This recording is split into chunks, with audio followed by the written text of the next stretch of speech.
So hello students, कैसे हैं आप सब। मैं हूं आपका दोस्त, आपका teacher Lalit and welcome back to the new video of class 10th mathematics chapter 10 circle. पिछले वीडियो में हमने एक्सरसाइज 10.2 का क्वेश्चन नंबर 10 तक कंप्लीट कर लिया था। इस वीडियो में हम क्वेश्चन नंबर 11 करेंगे।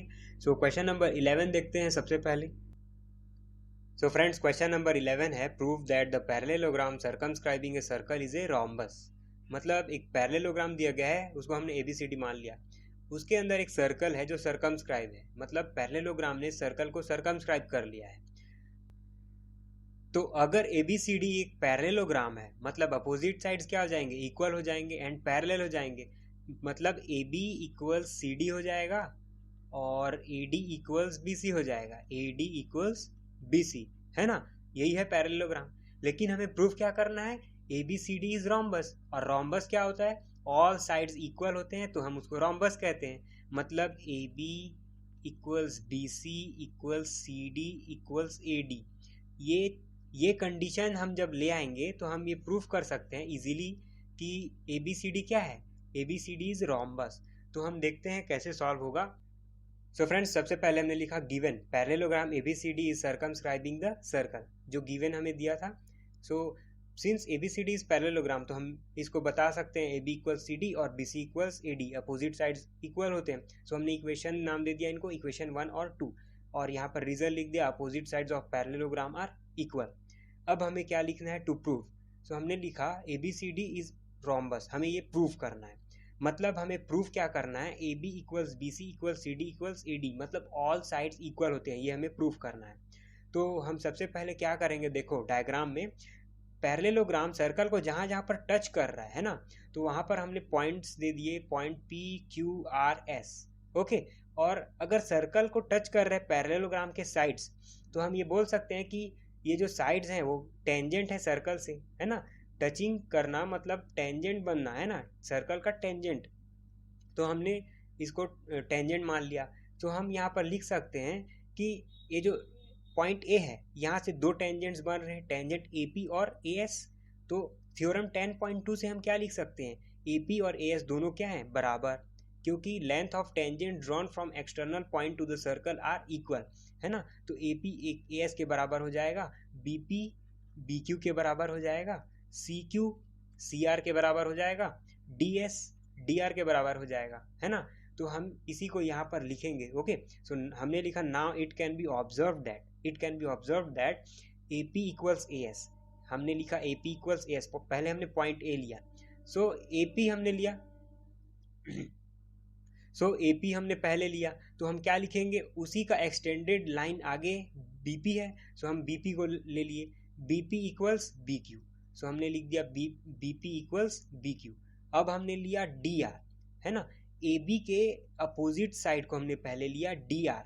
D R equals D S हो जाएगा, D R equals D S लिख दिया। वैसे ही सी आर लेंगे, क्योंकि डी आर हमने लिया था तो उसका एक्सटेंडेड साइड को लेंगे पहले। C R equals C Q. हमने उसी को लिख दिया, C R equals C Q. और हमने इक्वेशंस नाम दे दिया इनको, इक्वेशन 3 4 5 6। ओके, अब यहाँ पर हमने रीजन लिख दिया, length of tangents drawn from an external point to a circle are equal. मतलब ये जो टेंजेंट्स के लेंथ हैं वो इक्वल हैं, क्योंकि ये सब एक्सटर्नल पॉइंट से ड्रॉ हुए हैं सर्कल पर, है ना। तो हम इन इक्वेशंस को अब क्या करेंगे, ऐड करेंगे। यहाँ पर एक चीज़ और ध्यान देने वाली बात है कि हमने लेफ्ट साइड में क्या रखा और राइट साइड में क्या रखा। ए पी लिया हमने तो बी पी लिया उसके बाद, ओके। और अगर हमने डी आर लिया तो उसके बाद हमने सी आर लिया। लेफ्ट साइड में देखो, ए पी लिया तो बी पी, उसके बाद डी आर लिया, उसके बाद सी आर लिया।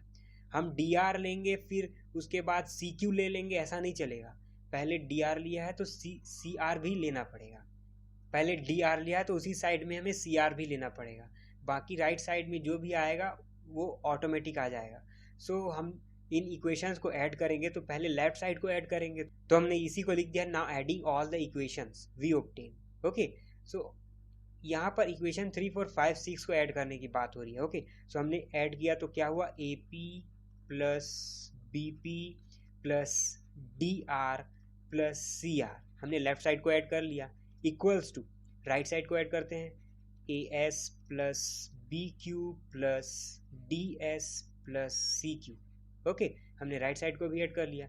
अब देखो हम AP और BP को क्या लिख सकते हैं, AP प्लस BP AB हो जाएगा। सो हम इसी को इसको हम क्या लिख देंगे, AB, है ना। वैसे ही DR और CR, देखो DR और CR को हम क्या लिख सकते हैं, CD। सो हमने यहाँ पर लिख दिया CD इक्वल्स टू, इसको ब्रैकेट में रख लेंगे, इक्वल्स टू। अब देखो AS, ये AS और DS ऐड होगा तो क्या मिलेगा हमें, AD मिलेगा। सो हमने लिख दिया AD प्लस BQ और CQ, देखो BQ CQ को ऐड करेंगे तो BC मिलेगा। सो हमने लिख दिया BC, है ना। अब यहाँ पर टर्निंग पॉइंट है। अब हम इसी इक्वेशन को हम सॉल्व करके बता सकते हैं कि ये जो पैरेललोग्राम ABCD है वो रोम्बस है। सो इसको बताने के लिए यहाँ पर एक चीज़ ध्यान देना है। हमें ये तो पता है कि अपोजिट साइड इक्वल है, लेकिन अगर हमने ये बता दिया कि एडजेसेंट साइड इक्वल है, मतलब AB और BC इक्वल है, मतलब ये हम बता सकते हैं कि ABCD इज रोम्बस। सो हम क्या करेंगे, देखो लेफ्ट साइड में हम क्या रखेंगे, कोई एक टर्म में हम इसको पूरा बना देंगे, मतलब कोई एक टर्म में रखेंगे, या तो AB में रखेंगे या तो CD में रखेंगे। तो मैं AB रखता हूँ। सो देखो लेफ्ट साइड में AB के फॉर्म में इसको कन्वर्ट करना है।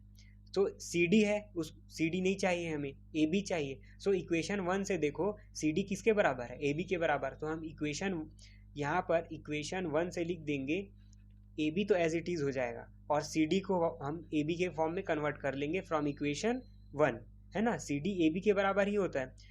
और इक्वल टू के राइट साइड में देखो हमें BC चाहिए, हमने AB लिया तो अब हम BC लेंगे क्योंकि एडजेसेंट साइड लेंगे।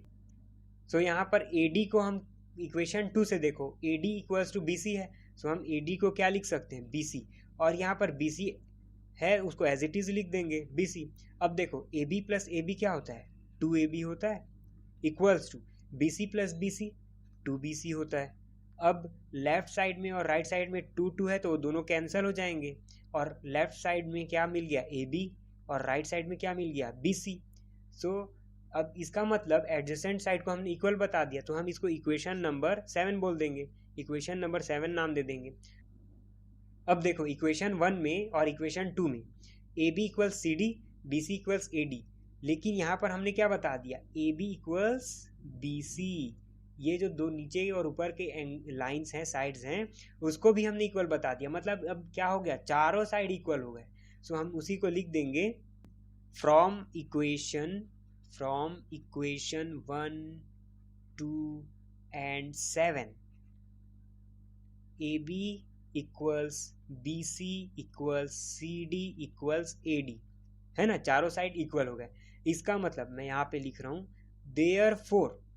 therefore ABCD is a rhombus। Okay, so बहुत इजी है, बस ये वाला पॉइंट जो है, मतलब इक्वल बताने वाला चीज़ को आपको ध्यान देना है, फिर ये क्वेश्चन आसानी से सॉल्व हो जाएगा। सो क्वेश्चन नंबर 11 हो गया। क्वेश्चन नंबर 12 देखते हैं।